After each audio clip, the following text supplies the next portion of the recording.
नमस्कार विद्यार्थी मित्रों, आज हम बात करेंगे चैप्टर 1 के प्रश्नावली 1.3 के प्रश्न 1, 2, 3। प्रश्नावली 1.3 का प्रश्न 1, सिद्ध कीजिए कि वर्गमूल में 5 एक अपरिमेय संख्या है। तो सबसे पहले हम क्या करेंगे, तो जो दिया है उससे विपरीत मान लेंगे। दिया क्या है? अपरिमेय संख्या, यानी कि हम माना कि वर्गमूल में 5 एक परिमेय संख्या ले लेंगे। परिमेय संख्या यानी कि वर्गमूल में 5 इज इक्वल टू पी बटे क्यू, जहाँ पे पी और क्यू पूर्णांक संख्या होगी और क्यू नॉट इक्वल टू 0 होगा। अब इसका उभयनिष्ठ गुणनखंड काट देते हैं। पी और क्यू का उभयनिष्ठ गुणनखंड काटने पर वर्गमूल में 5 इज इक्वल टू ए बटे बी मिलेगा, जहाँ बी नॉट इक्वल टू 0 होगा और ए और बी का उभयनिष्ठ गुणनखंड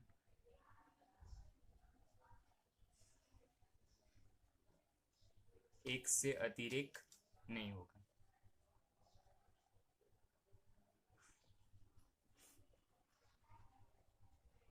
ए और बी का उभयनिष्ठ गुणनखंड एक। हमारे पास क्या है? वर्गमूल 5 इक्वल टू ए बी, तो बी को उस तरफ ले जाते हैं, यानी कि वर्गमूल 5 बी इज इक्वल टू ए। अब दोनों तरफ वर्ग करते हैं। वर्ग करने पर वर्गमूल में 5 b whole to square is equal to a square, यानी कि इसका मतलब ये हुआ कि वर्गमूल 5 का square 5 b square is equal to a square. इसको समीकरण 1 ले लेते हैं, लेकिन इससे हम कह सकते हैं कि 5 ए स्क्वेयर को विभाजित करता है। 5 ए स्क्वेयर को विभाजित करता है, यानी कि प्रमेय 1.3 यूज करें तो 5 ए स्क्वेयर को विभाजित करें तो 5 ए को भी विभाजित करेगा। मान लेते हैं कि a बराबर 5c। अब इसको मान लेने पर हम समीकरण 1 में रखते हैं। समीकरण 1 में रखने पर तो a की जगह हम क्या रखेंगे? 5c, यानी कि 5b square.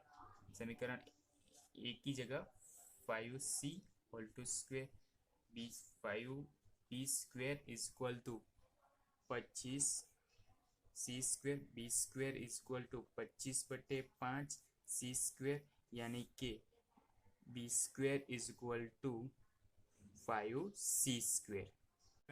B square is equal to 5 c square, यानी कि इसका मतलब ये हुआ कि 5 बी को विभाजित करता है। फिर से प्रमेय 1.3 उपयोग करते हैं। तो प्रमेय 1.3 क्या करता है? 5 बी स्क्वेयर को विभाजित करता है, तो 5 बी को भी विभाजित करेगा। अब हमने शुरुआत में क्या देखा? 5 ए स्क्वेयर को विभाजित करता था, 5 ए को भी विभाजित करता है। अब दूसरे में क्या है? 5 बी को भी विभाजित करता है, यानी कि ए और बी का उभयनिष्ठ गुणनखंड तो 3 हुआ। इस प्रकार ए और बी का उभयनिष्ठ गुणनखंड कितना है? 3। अब जो हमने पहला कल्पना की थी कि ए और बी का एक से अतिरिक्त उभयनिष्ठ गुणनखंड तो होगा ही नहीं, यानी कि ये तो विपरीत सोचाई, यानी कि यह हमारी कल्पना में त्रुटि है कि हमने शुरुआत में माना था कि वर्गमूल में 5 परिमेय संख्या है, लेकिन वर्गमूल में 5 परिमेय संख्या नहीं, लेकिन अपरिमेय संख्या होगी।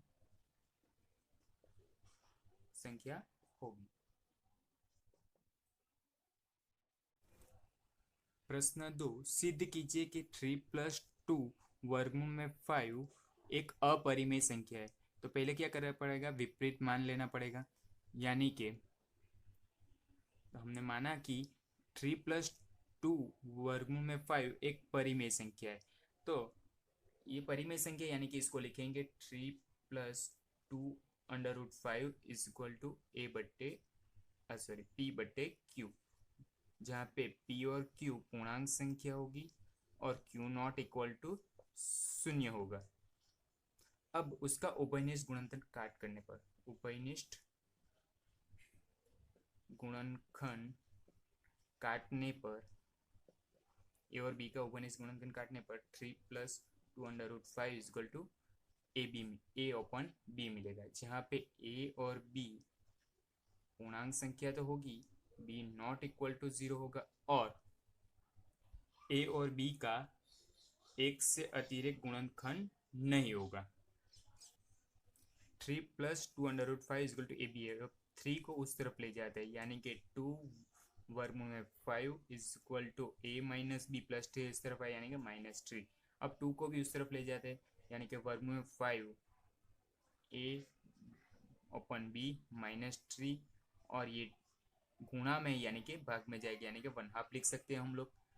तो 5 बराबर 1/2 ए बट्टे बी -3, जहाँ पे ए और बी हमने कैसी बोली थी, पूर्णांक संख्या। पूर्णांक संख्या यानी कि ऊपर नीचे पूर्णांक संख्या के आए तो वो परिमेय संख्या होगी, यानी कि ये परिमेय संख्या है, तो वर्गमूल 5 भी परिमेय संख्या होनी चाहिए। तो परंतु हम जानते हैं कि वर्गमूल 5 तो एक अपरिमेय संख्या, यानी कि विरोधाभास प्राप्त हो रहा है। ये विरोधाभास त्रुटिपूर्ण कल्पना के कारण हुआ, कि हमने सोचा था कि 3 + 2√5 एक परिमेय संख्या है, लेकिन वो 3 + 2√5 परिमेय संख्या नहीं, लेकिन अपरिमेय संख्या है। सिद्ध कीजिए कि निम्नलिखित संख्या अपरिमेय संख्या है। 1/वर्गमूल में 2 जो दिया होता है उससे विपरीत मान लेते हैं, यानी कि अपरिमेय संख्या दिए, यानी कि माना कि 1/वर्गमूल में 2 एक परिमेय संख्या। परिमेय संख्या यानी कि 1/√2 is equal to p by q, जहाँ पे पी और क्यू पूर्णांक संख्या है और क्यू नॉट इक्वल टू 0 होगा। अब इसका उभयनिष्ठ गुणनखंड काटने पर, उभयनिष्ठ गुणनखंड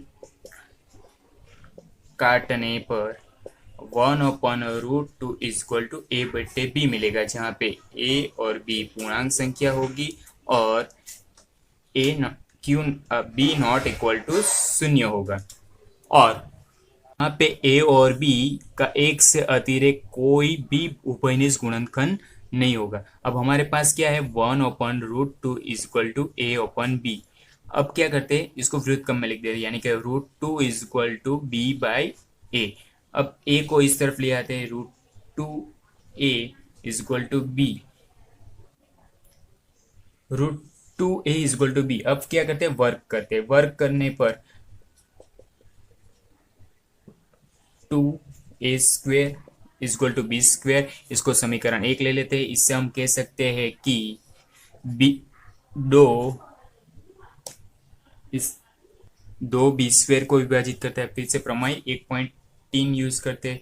1.3 के हिसाब 2b² को विभाजित करता है, तो 2b को भी विभाजित करेगा।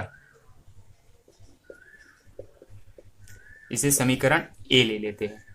b is equal to twice को समीकरण 1 में रखते हैं, तो twice a² is equal to twice c whole to square, यानी कि twice a² is equal to 2 का square 4 c², a² is equal to 2 को उस तरफ ले जाए, यानी कि 4/2 c², a² is equal to twice c²।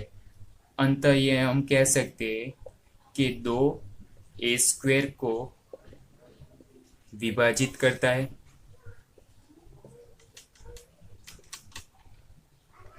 प्रमेय 1.3 यूज करते हैं, तो हम कह सकते हैं कि 2a को भी विभाजित करेगा।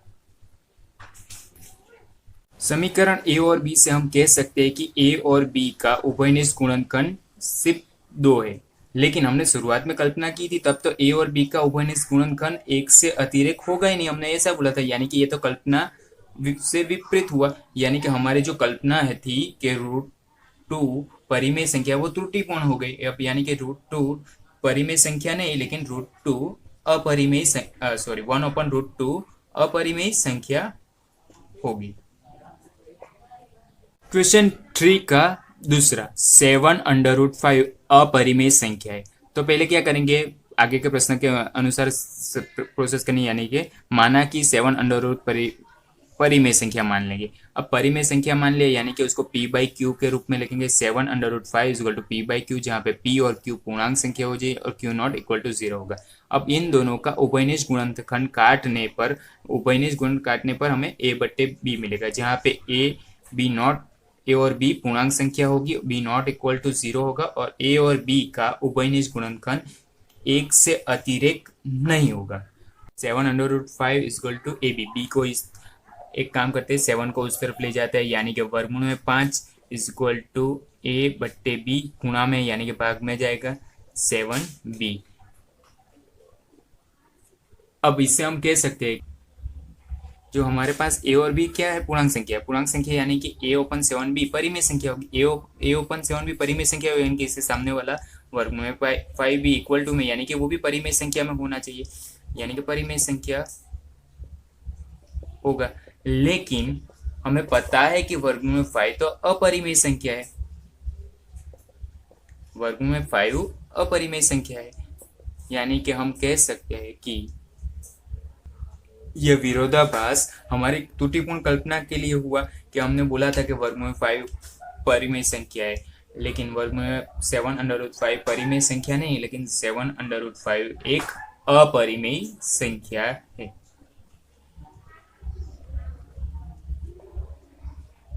क्वेश्चन 3 का तीसरा 6 प्लस √2 एक अपरिमेय संख्या है, सिद्ध कीजिए।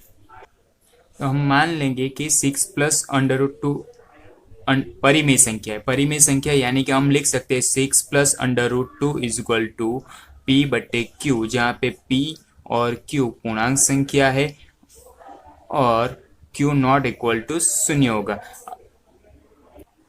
अब उभयनिष्ठ गुणनखंड काटने पर 6 प्लस √2 इक्वल टू ए बट्टे बी मिलेगा, जहाँ पे बी नॉट इक्वल टू 0 होगा, और जहां पे ए और बी पूर्णांक संख्या है तथा ए और बी में एक से अतिरिक्त कोई उभयनिष्ठ गुणनखंड होगा नहीं।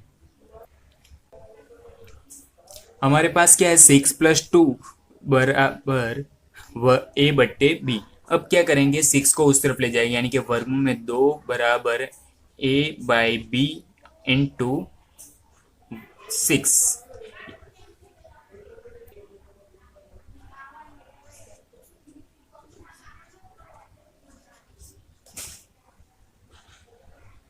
हमारे पास क्या है, 6 plus √2 equal to a by b. अब 6 को उस तरफ ले जाते हैं, यानी कि वर्गमूल में 2 बराबर ए बाई बी प्लस 6 है, यानी कि -6 हो जाएगा, यानी कि वर्गमूल में 2 बराबर A minus 6b by B, LCM लेके। क्योंकि ए और बी पूर्णांक संख्या है, यानी कि a minus 6b by B एक परिमेय संख्या होगी, यानी कि वो परिमेय संख्या होगी, यानी कि उसके बराबर वर्गमूल में 2 है, वो भी एक परिमेय संख्या होगी। लेकिन हम जानते हैं कि वर्गमूल में 2 एक अपरिमेय संख्या है। यह विरोधाभास क्यों हुआ, क्योंकि ये हमारी त्रुटिपूर्ण कल्पना के कारण हुआ, जो हमने शुरुआत में कही थी कि 6 प्लस 2 एक परिमेय संख्या, लेकिन वो परिमेय संख्या नहीं, लेकिन अपरिमेय संख्या होगी।